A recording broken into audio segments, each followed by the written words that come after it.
140 कोटी लोकसंख्या असलेला भारत देश फिफा वर्ल्ड कप का खेळत नाही हा प्रश्न प्रत्येक भारतीय क्रीडाप्रेमींना आता पडतो. त्याचीच उत्तरं तुम्हाला या व्हिडिओमध्ये मिळतील. भारतानं फिफा वर्ल्ड कप न खेळण्यामागे ऐतिहासिक आणि प्रशासकीय 3 प्रमुख कारण आहे सांगते.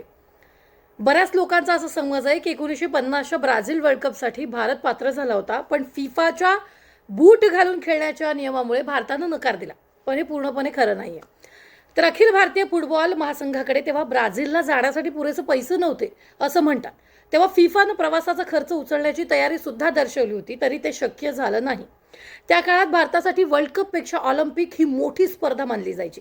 तर संघ निवडीतील गोंधळ आणि सरावासाठी कमी मिळालेला वेळ यामुळे भारतानं स्वतःहून माघार घेतली होती. ती मोठी सुवर्णसंधी हुकली आणि त्यानंतर भारत कधीही वर्ल्ड कपच्या जवळ पोहोचू शकलेला नाही. दुसरं महत्त्वाचं कारण, फिफा वर्ल्ड कपमध्ये थेट प्रवेश मिळत नाही. त्यासाठी आपल्या खंडाच्या पात्रता फेऱ्या पार कराव्या लागतात. भारताला पात्र होण्यासाठी जपान, दक्षिण Korea, Iran, Australia, Saudi Arabia आणि उझबेकिस्तान सारख्या बलाढ्य संघांना मागे टाकावं लागेल. आणि यामुळेच आंतरराष्ट्रीय स्तरावर सातत्यपूर्ण कामगिरी न झाल्यामुळे भारताचं फिफा रँकिंग खूप मागे आलं. ताज्या फिफा रँकिंगनुसार भारतात 138व्या भारत स्थानावर आहे. आशिया खंडात सुद्धा भारत पहिल्या 25 देशांमध्ये स्थान मिळवण्यासाठी झगडत आहे. जोपर्यंत भारत आपलं रँकिंग सुधारून आशियातील टॉप देशांमध्ये येत नाही, तोपर्यंत वर्ल्ड कप पात्रता फेरीत सोपे ग्रुप मिळणं सुद्धा कठीण जातं. तिसरं महत्त्वाचं कारण, ग्रासरूट लेवलचा अभाव. आपल्याकडे क्रिकेटसारखं लहानपणापासून फुटबॉलसाठी क्लब कल्चर अजूनही तितकं प्रगत नाही.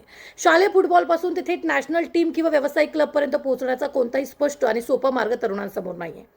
भारतात फुटबॉलची क्रेज ठराविक भागांपुरती मर्यादित आहे. केरळ, गोवा, पश्चिम बंगाल आणि ईशान्येकडील राज्य मर्यादित राहिलेली आहेत. संपूर्ण देशात या खेळाचे जाळं पसरलेलं नाहीये. भारतात अजूनही खेळाडूंची आणि प्रायोजकांची म्हणजेच स्पॉन्सरची पहिली पसंती क्रिकेटरलाच मिळते, ज्यामुळे फुटबॉलच्या विकासाला आवश्यक असलेला वेग मिळत नाही. थोडक्यात काय, तर खरी अडचण खेळांचा आंतरराष्ट्रीय दर्जा, नियोजन आणि तरुण वयात मिळणाऱ्या प्रशिक्षणाची.